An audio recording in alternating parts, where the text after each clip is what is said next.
We're here with Ronen from Can't Shovel Hurricanes podcast. Thanks for having me, bro. Yeah, this is awesome. I'm excited about this. We know each other. A little background from I needed an emergency guest podcast, and your wife showed up, and we talked for an hour. It was supposed to be me, and I'm like, let me upgrade. Yeah. And it was a good upgrade, man. She's awesome, and that was she does. the play base. That was probably look that podcast up. That was a good one, man. It was. I awesome. shared it everywhere. She's super knowledgeable, and intentional with what she does, and her business is doing great down here. And so I can't recommend that podcast enough specifically because the American dream, brother, the American dream, which we just talked about. Yeah. And, so I do want to talk about that. So you are from This is how I do it. I jump in, we just fucking talk, we figure it out. Give it. From Canada, 3 children. Yeah. And now you're in Florida. Yeah. So walk me through how we get from Canada to Florida with 3 kids and what that fucking mess looks like. It is something that if you would have asked me prior to actually crossing the border, which was 14 months ago almost. How old are your kids too? 7, 6, 5. Okay. So they got a year in between. And at the time, obviously they were a year younger. So 14 months were here. If you would have asked me pre-COVID, like first lockdown was March 2020. If you would have asked me in December of 2019 would I have ever left Canada, I would say that I would have gone to war for Canada. I would have put my life on the line for Canada. Wow. And I couldn't get out of Canada fast enough. Am I allowed to swear on your podcast? Can tell, please. All right, I don't want to disrespect your audience or you. It was a 180 of epic proportions to the point where if people don't think Canada is run by a dictatorship, they have no fucking idea what they're talking about. Right. And everything happened in such rapid succession from a business perspective. We were decimated on many fronts, multiple businesses that collapsed. My wife's business has 15 therapists on its ass. I had a periphery business. I came from the real estate world in many facets. I used to run a brokerage. I was bought out.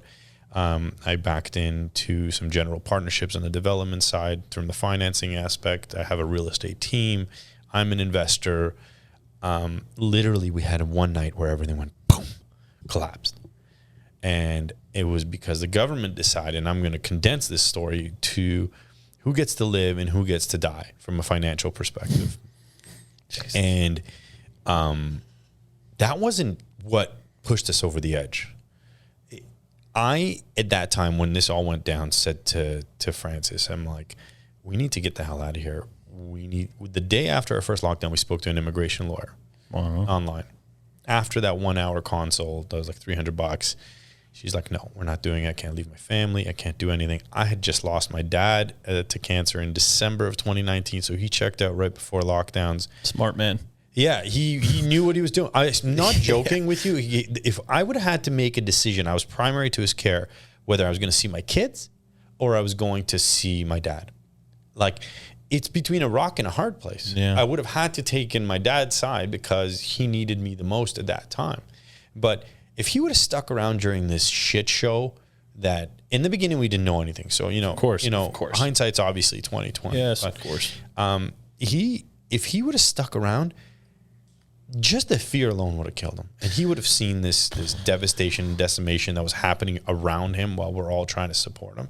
I can't even imagine what people went through when they did go through it in Canada. Yeah, horrible, man. I feel bad for a lot of people. It was terrible. And in the beginning, I was a COVIDian, man. I locked everybody in my house. I freaked the fuck out. I got I'm not exaggerating when I tell you $20,000 worth of non-perishable foods and threw a freezer full of meat in my house, locked my kids in, bought masks and gloves and everything you could think of, and said to everybody, you're not going back outside anymore from here on in. And the craziest part is my older brother thought I had a nervous breakdown because I was there to the last moments with my dad and, a 3-year battle with cancer for him. Yeah. And my brother's like, yo, I understand you're going through a difficult time. I understand. We're all going through it. But you're overreacting. I remember he says to me, 2 more weeks, we'll be right back out and all of this will blow over. And I said to him, 2 years, maybe 2 years. And I was dead on. And I'm not saying that as like a I'm proud of it, because after about 8 months, 9 months where the hypocrisy was evident. Well, then you started figuring out what the fuck was actually going on. Yeah. Well, because I said the similar thing to my buddy. We were in the pool here in Florida and it was happening. I was like, don't lock anything down. Let the shit run the fuck through, and in a month we'll be done with it. Right. You know, that's what I told him, because, I mean, different medical background and thinking, but same thing. But it's funny because you went and bought $20,000 worth of food, so I went and bought as many bullets as I could, because I'm like, well, somebody is doing what you're fucking doing and buying $20,000 worth of food for me. If it's So I went and bought a bunch of fucking bullets, because I was like, if I was more worried about society breaking down than getting food, I'm like, somebody without a gun is storing food. I would have shared with you. Thank you. I would have shared. We didn't have to go down there. But that's the difference in psychology. Here, people were stocking up. In Canada, they were taking away your guns. Yeah. Right? To the point now where it's real bad. Right. And I'm not a gun owner. I do have my hunting license. Sure. I've gone out with my buddies. I have no issues with gun owners, because I know the people that legally have registered firearms are amongst the most responsible people on this planet. Weird how that happens, huh? Right. You know, death by suicide, you know, probably skews the number to how many people kill themselves with that firearm. But like, as for using it on somebody else, it's not even close to disproportionate. If you're going to be a scumbag, you're going to be a scumbag, sure. Right? I mean, you know, that's a conversation for another time. Yeah. But so I locked my family in. And that's not the thing that put us over the edge. We were supposed to move into our dream home. We, by some miracle, you know, God's grace, call it whatever you want, we ended up there because everything around us collapsed. Lawsuits, like the works. I had a massive real estate deal like that was supposed to close on my end, like to the tune of like a couple of tens of millions, and all poof overnight. That real estate went back up. Like that's the saving grace for everything for me. But we're sitting at home. I'll never forget this. And I keep like harping to Francis about going. And we get an email for my eldest daughter, and they're like, unless she's masked up in gymnastics and you can show us proof of vaccine for your, at the time, 5-year-old child, we will not let you back into the gymnastics studio. And then we get another thing about my son at hockey, where I had to literally drop them. I had to sign a waiver saying that they're filming a commercial. It was like a speakeasy.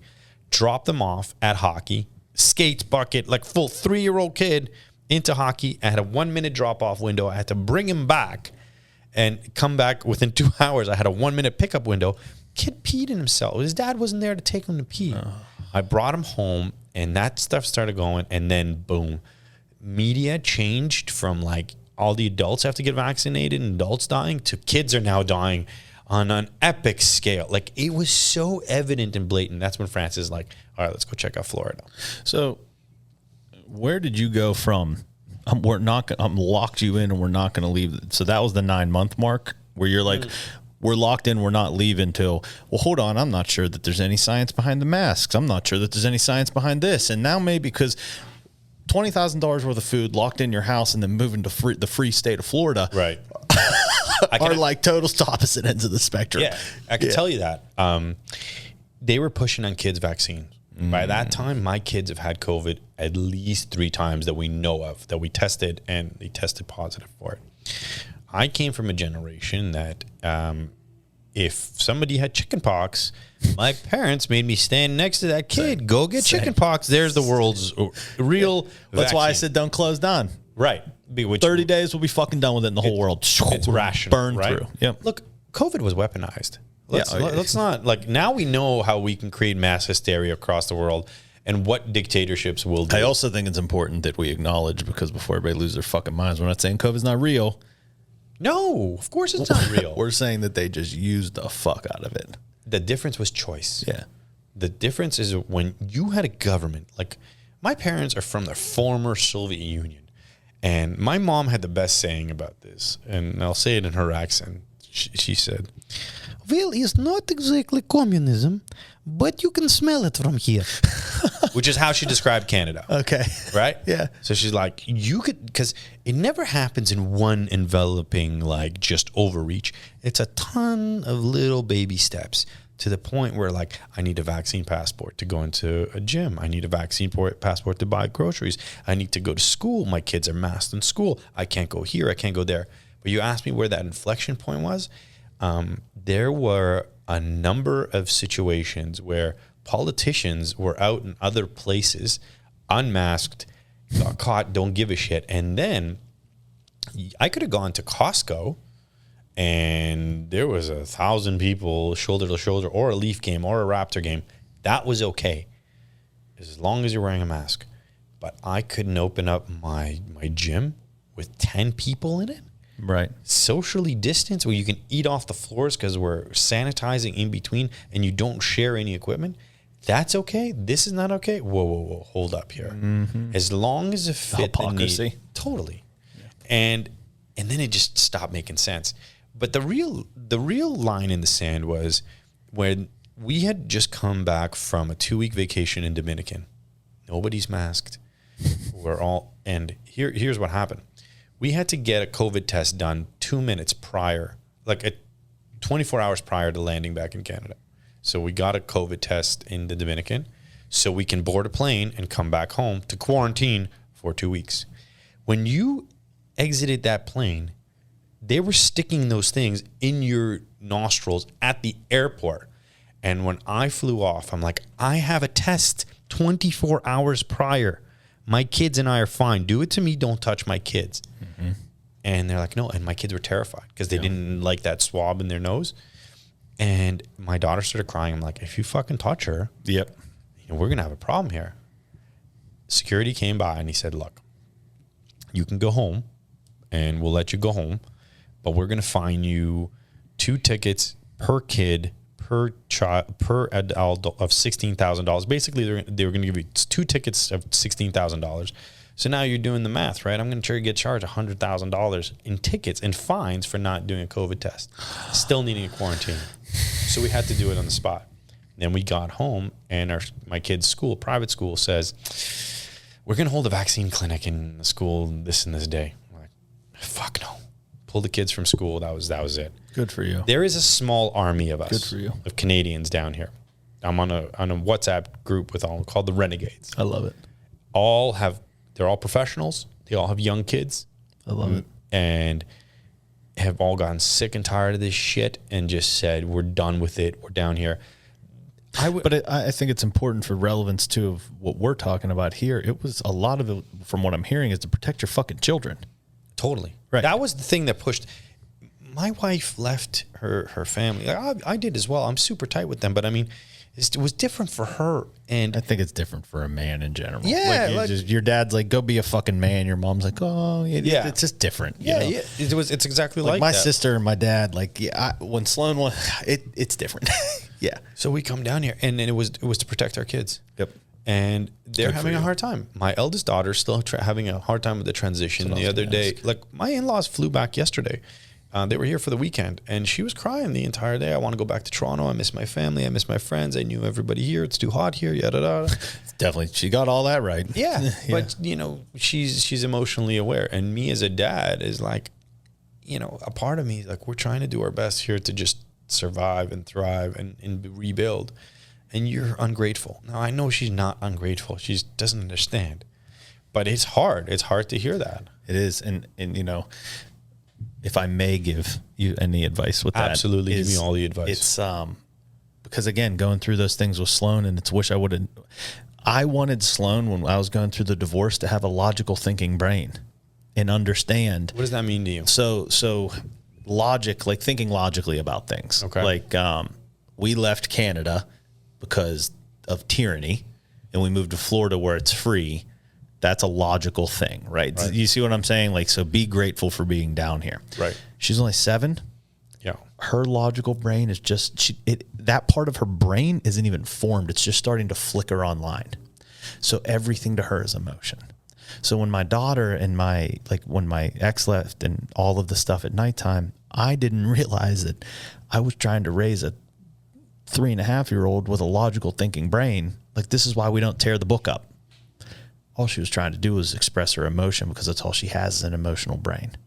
So to her, it's all emotion, right? So she can't logically understand Dad's trying to start over, build a life, do all these things for us. And like, that's the part where I'm like, you know, we were talking before, remember, I'm like, man, I wish I had some of those back. I just wish I'd have known the part of her brain that I want to talk to isn't even there yet. You know? Oh, that makes you feel like an asshole. Well, I'm sorry. I didn't mean to do that. I did, but if you don't know, like, how do we get better? I didn't know. I'm an asshole dad at least 4 or 5 times a day because it's been hard. Of course it's been hard, but that's part of why I want to talk on the podcast with dads, because it's not easy and it's okay to feel like that. Like, that's normal. Yeah. I feel like a douchebag dad, especially I have 2 girls. I have a girl, boy, girl. I parent my daughters differently than I parent my son. I was going to ask you about that because I don't have a boy. So I was going to ask how that goes. Very differently. And ironically, if I had to say, you know, the softest one of them all is my son. The most sensitive one of them all is my son. Interesting. But I have more things in common with him that I can understand. Yeah. Sports, hockey, I play with him more than I do with my daughters because I don't know how to play with dolls. Yeah. I feel like I constantly question myself if I'm on the phone too much. I know I am. You know, shit, when they say I want to play and I'm like, I'm busy or whatever, I know I wish I could do a better job. I question it. I try. But I definitely parent my son differently than I parent my daughter. I'm probably harder on my eldest because she's the one setting the tone for the other 2. Yeah, for sure. That makes sense. I mean, I only have Sloan and I can only test to that, but playing with her is the hardest thing, and that's all she wants to do. And it's so fucking hard for me. And every time I like play 5 minutes in, I'm like, I'm going to go get a drink of water. Yeah. You know, okay. So like, you made me feel normal. Yeah. Because I'm like that. I like, dude, okay, yeah, I'm done with you. Like, I know I should be playing more. But when we're at the archery range shooting, I don't ever think about going to get a drink of water. It's right. like I get to learn how to express because she wants to play school and like teacher, and I'm like, oh my God, I don't know what's going on. Like, I don't know. I didn't play with Barbies or dolls or whatever, but then like it'll thunderstorm outside and I'll be like, let's go outside, and then it'll be awesome. Or I bought Nerf guns. She fucking loves Nerf guns. Like, what I found is that she just loves shit I like, you know, and it's like, all right, well, I'll play that way. And maybe when she's at her mom's, her mom can play that way because maybe she's just better at it. I don't know, you know, and so I don't, I used to beat myself up about that all the time because I'm like, I don't, and all she wants to do is play. And I'm like, with me, and I'm like, I don't know what to play, you know? I'll tell you something that I did, and it's not an original idea by me, but the days that I feel the most dysregulated, the days I feel like I've lost my shit more often is, I create an email account for each one of the kids. I do this too. You do this? And I take moments in time. The other day, it was actually yesterday, my wife took them skating and to hockey because I was like, I'm done. You know, they were home. And there's a video she sent me of Chloe figure skating. And I sent her an email saying, you were unhappy all day because grandma and grandpa left. You are so emotionally aware. Look how happy you are when you're skating. I love you so much. I'm sorry I didn't have such a good day. And I yelled at you, I love you very much. And I sent her an email.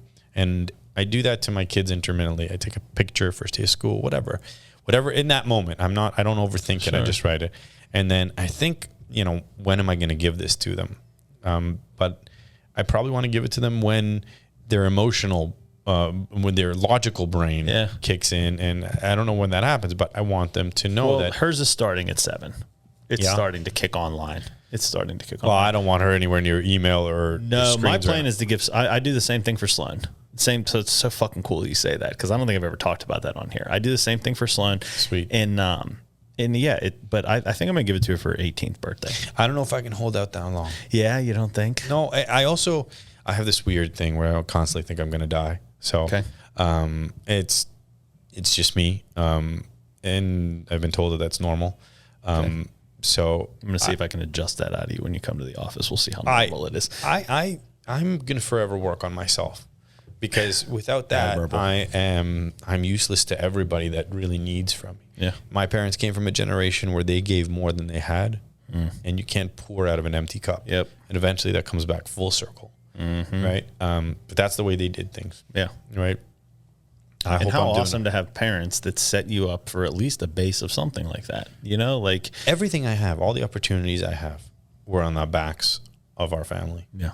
Me and my brother both. I love And I think, you know, we can always criticize the things that they did wrong, but my relationship with my brother, with my nephews, he's got 3 boys that I was a big part of in their life. My parents did that right. Yeah. They created that bond between us right. Did they make mistakes in between? Holy shit. And if you know any parent that isn't going to make mistakes, you show me, I'll show you some liars. Yeah, for sure. But yeah, they did that right. I just had that conversation with one of my friends was down here this weekend, and you know, talking about how I raised Sloan, and like he's over and he's like, God damn, I feel like I'm getting a life lesson every time Sloan's at the house, you know, because everything's like she did something, and I'm like, man, it feels good to work hard at things, doesn't it? You know, like all this like little stuff, and like she does jujitsu and just started. Oh, I love that. I want to get all 3 of them in. Yeah, but you should. We'll talk about that after too. Place is awesome. And she just started. She loves it, and she was there, and she came off the mat, and I was like, "Are you proud of how hard you worked today?" She's like, "Yes." You don't have to ask me that all the time. But Greg's like, I love this. Like, you know, he's like getting all these life lessons. But one of the things we talked about, and I think it'll resonate with you, is now that we're older and we can observe our parents from a parent standpoint or an older standpoint, we're realizing the veil that was pulled over us of this perfect thing. We never saw all the struggles that went into it. And sometimes I wonder, do relationships fail because we only got to observe the perfection of our parents' relationship that they hid from us, so we don't realize how hard it is to keep a relationship? That's you know, it's a open-ended question that no 2 relationships are the same, from husband and wife. I don't even know if you're allowed to say that anymore.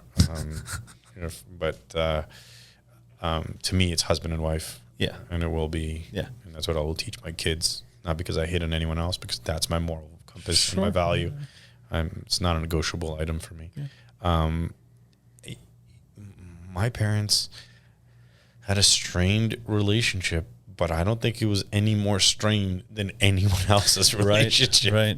You know, Right. they immigrated twice. They raised kids. They relearned languages twice. Like, you know, do you realize I came down here with financial resources and a common language, and this is the hardest thing I've ever had to do. The shit that they needed to endure, I can't even begin. First of all, I couldn't do it. Yeah. No way. Their why was that strong. Yeah. Right. They did it, and then, Well, I think that their why was the same as yours. They wanted a better life for their kids. That's exactly right. That's exactly right. They And maybe if they didn't do that, you don't have the balls to fucking leave Canada. maybe. You know? There was a list that Francis and I made when we left about like pros and cons. And right up there, it was, one day we will thank the Canadian government for being so awful, because I would have never otherwise decided to leave with my wife. And now that we're down here, we are so grateful. We are so lucky. Still in this honeymoon phase where I haven't seen the underbelly of, you know, the things I don't like in Florida. I've been here since 2019, and I'm still late. Really, it's just too fucking hot. It's the only one I can ever come up with. Fine. I'll take the heat over the cold any fucking day. It's the only one I can come up with, man. It's awesome down here. I'll tell you, we were like, this is facts, but we were told people are dying in the streets of COVID here in Florida. Stay away from Florida. Don't come. The gun crime in Florida is horrendous. Like, the thing that everybody always pointed to is the Parkland shooting, which is a tragedy of epic proportions and a mental health crisis. Of course. You know, the access to, look, if everybody here wasn't armed, I would be just as happy.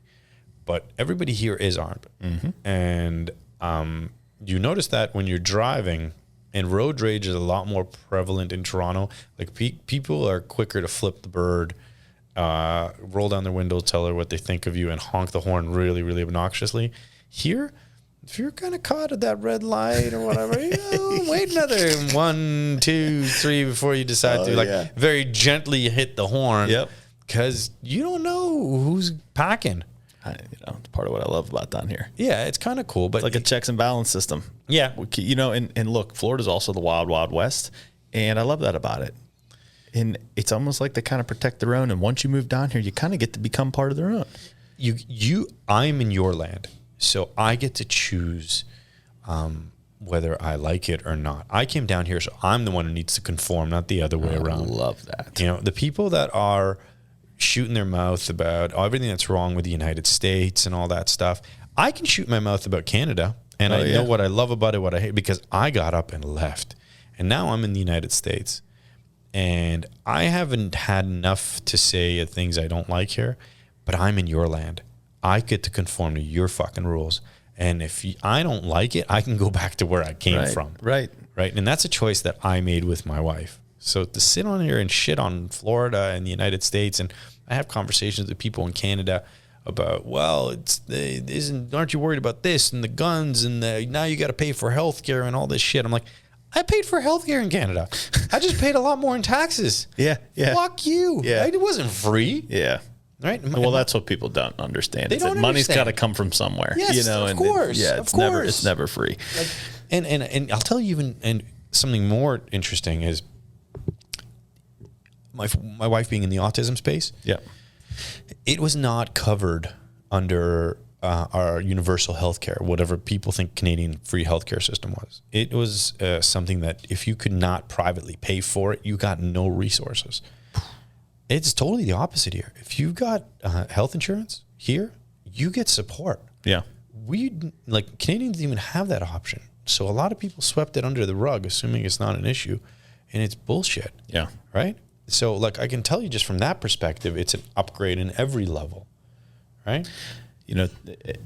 I think it's interesting to me because it comes back down to, and I'm speaking on a term, but it comes back down to how much the human soul desires freedom and how it will seek that the best way that it can. And I mean, that's what you did. Yeah. Right? Like you could easily come here and be like, oh, it's not this, it's not that. But then it's the framework that you set your mind around every day. Sure. You're looking for all the good. So what are you going to find? Sure. You're going to find the good. Yeah. When you're looking for the shit, you find shit. It's just how it is. That's exactly right. And so you're going to find opportunity here. You're going to find a great community here. You're going to find what you look for. And that's why I say there's not a lot I don't like about down here besides the heat. It's too fucking hot for me. But guess what? It's okay. Cost of doing business. And it's fucking great down here. When we made our list of pros and cons, one of the big ones was my wife is a female entrepreneur. Can you imagine the example you will set for your daughters that you were able to make it and raise a family? And then the example that I would set as a husband who supports my wife now, and eventually I'm going to do my own thing. You can only keep me locked up for long But enough. I mean, I think it's amazing. We should talk about that too. Selflessly doing that. It's not selfless. I guess how it looks optically, yes, but it is very, very selfish in manner because I want my wife to succeed so much that I'm going to have it easy. You know what I mean? I'm investing in her. Yeah. Because I believe if I had to bet on either one of us, I'd bet on her 100 times out of 100 over me. I love that. Because she's so much better at what she does than I am at what I do. Right. And not only that, my wife doesn't look at the business end of things, which is, also not a great thing. It's where I kind of like her counterbalance on a lot of stuff, and she's learning, but she will do therapy and has. I've got the numbers to prove it for many, many years to people that couldn't afford it in Canada. And we only found out when we did the finances before we left and we're doing our business plan. I'm looking and I'm like, we got like $80,000 in receivables that we didn't receive. Like, where is that? She's like, oh, that family couldn't pay for it. So she was providing therapy, or we were paying a therapist to provide therapy because they couldn't afford it. She did it for free. It wasn't for free. We paid that therapist, but I mean, we didn't need for that, thank God. But now we can't get away with that sort of stuff. Right. So she gets it and she's doing it. But she will do her job for free all day, every day, regardless of how much money she makes. And when you have that kind of passion for what it is you do, Go all in on that person. You go all in on that person. All day. Yeah. All day. And nobody's done it. Well, and I think that, no, definitely not. Not after talking to her, for sure not. And I think that's like, what a great thing for your fucking kids to see. Yeah. Because that becomes a norm. Yeah. You know, not go to work 9 to 5. You got me slightly choked up on it, man, because from an ego perspective, I'm an alpha male who's taken a back seat to my wife. It is hard, dude. Really, really difficult thing to do. Yeah, that's interesting. I wonder, to make it about me for a second, I think that there was probably a little bit of that of why my ex-wife and I didn't work out, because I didn't want to take that back seat that long. It's an interesting thing. Way? Well, I mean, just like letting her explore more of her options to work and want to do what she wanted to do. Just interesting. What did you want to do? Well, no, I don't. I'd see that was part of the thing is I was lost. I didn't know what I wanted to go all in on. You know, so I was like this. I was lost. I think it was just a weird dynamic. But we're gonna stay focused on you. It was a weird dynamic. But I want to okay. So then, how does that go though? Like, how do you keep that checks and balance system in place every day to where you start not feeling like you're not a piece of shit? Because that's how we feel when we're not producing. Oh my God. The things I have had such a seismic shift in my own value. When I was in Toronto, I had a live-in nanny. I had grandparents on 5-minute ride from either side. I lived in my dream home. And you have to understand, I came from immigrant families, like very humble beginnings, and they gave us everything. They went without and they gave us all the opportunities, and we did the best we could with it. I had a lifestyle where I was never at home with my kids. I was doing all kinds of stuff. I never questioned whether I needed to go. I had that support network. Now I get back now I get to Florida, and I am full-time dad. I am doing the cooking. I am doing the majority of the pickups. I'm taking them to all of their events. I'm scheduling play dates, doing all these other things that I never did before. And I realized how much of that time I missed. Yeah. And that I want. So what I thought I was going to do here, and what I'm really capable of doing here, has totally shifted.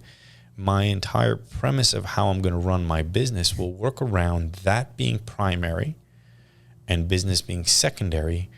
And I used to think that was the wrong way of doing things, because I optically needed to work so much, because that's what I saw my whole life, and realize is that as cliche as it may sound, I have to work smart, not hard. Yeah. You need to do both. But I have this wealth of knowledge that I now am going to transplant to what I'm going to do.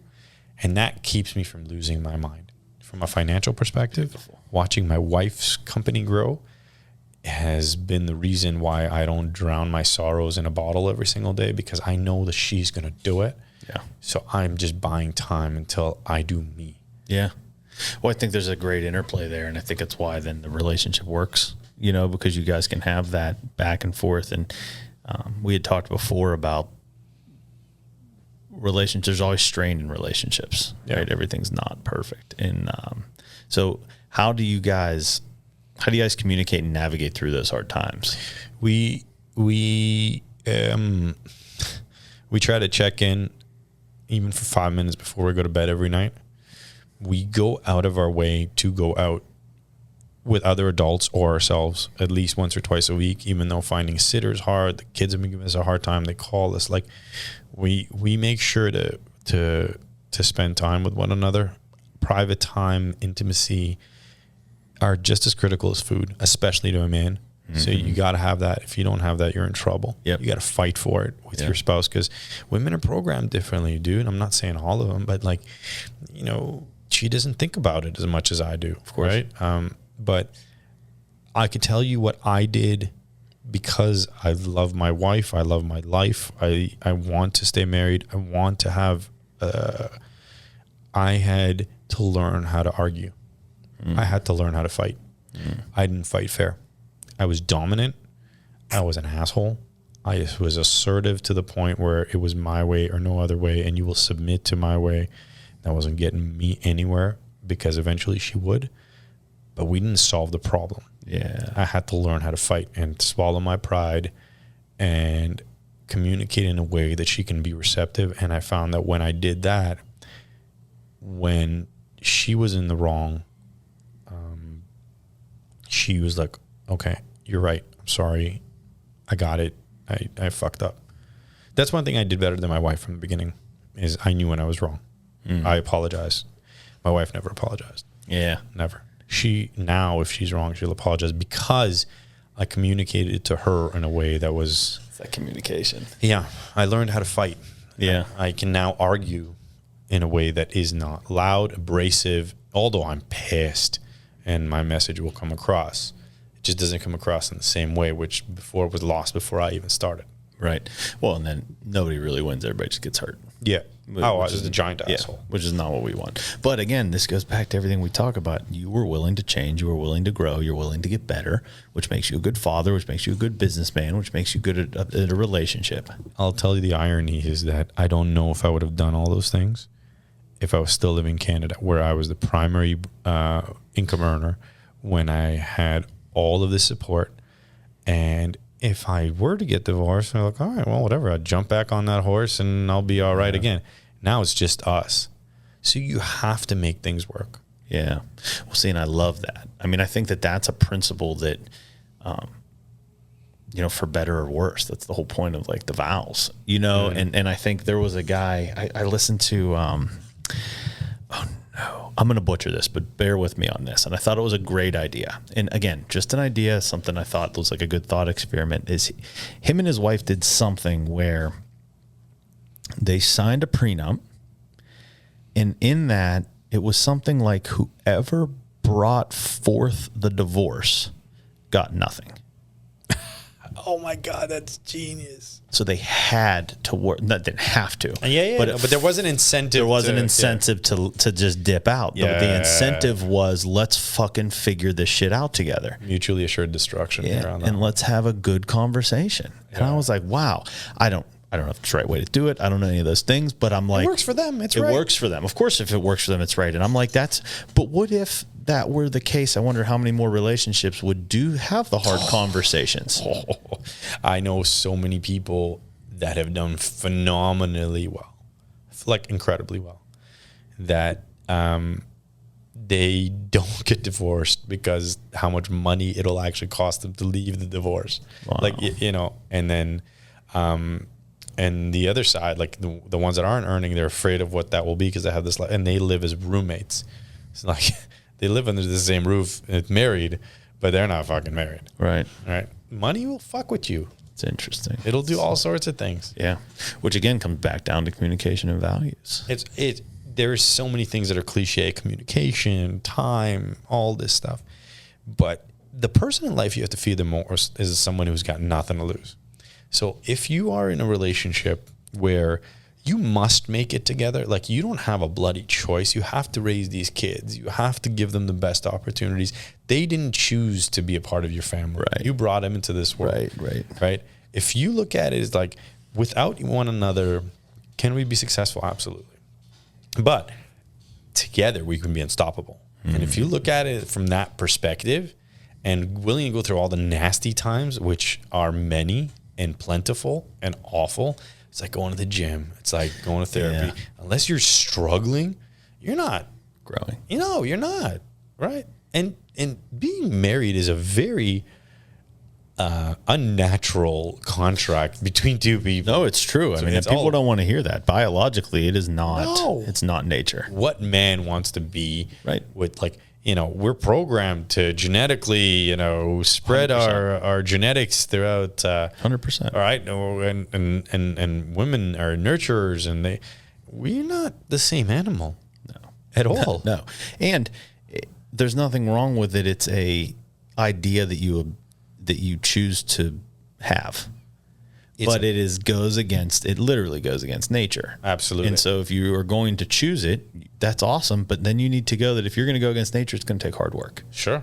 And I think that's interesting. And then I want to ask, because we're up against a little bit of time here, I want to ask, so obviously I'm the first person in my family to kind of go on the entrepreneurial journey, right? Everybody else has been, the 9 to 5, that type of a thing.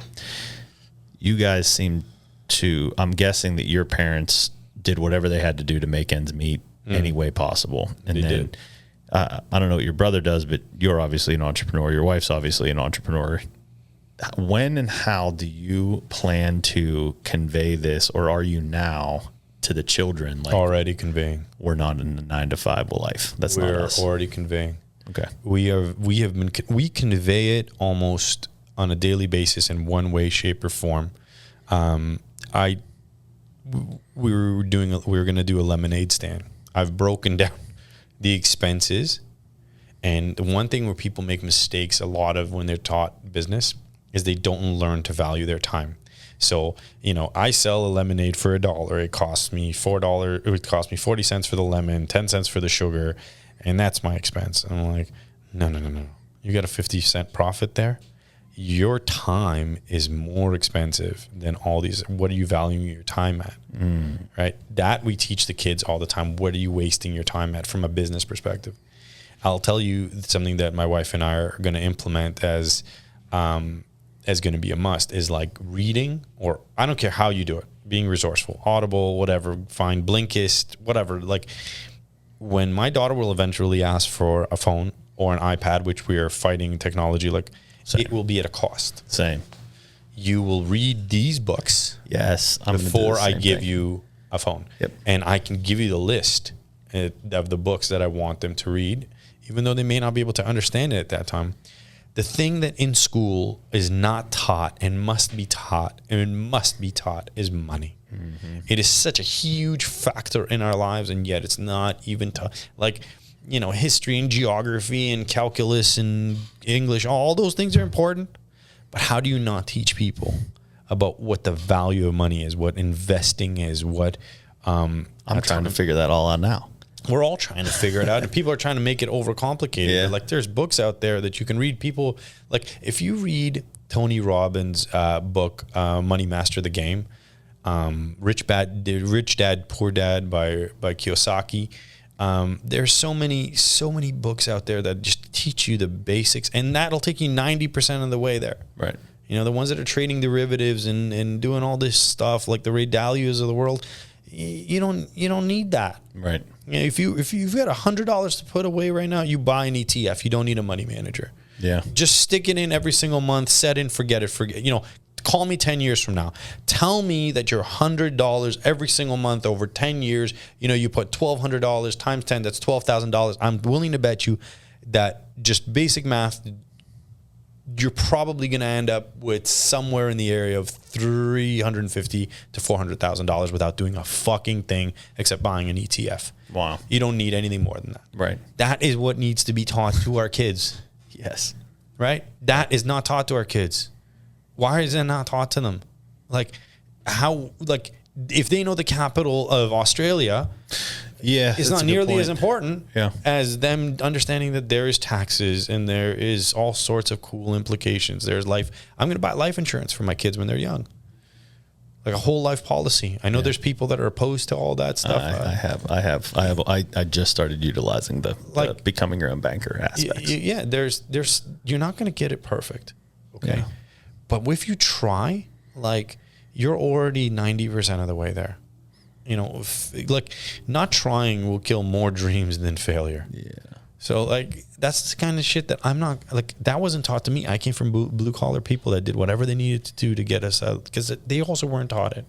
Yeah. You got to break the cycle. And then your kids are going to do something even cool. They're going to take that forward and they're going to, God knows, our generation will be the last, and you're younger than me, I think.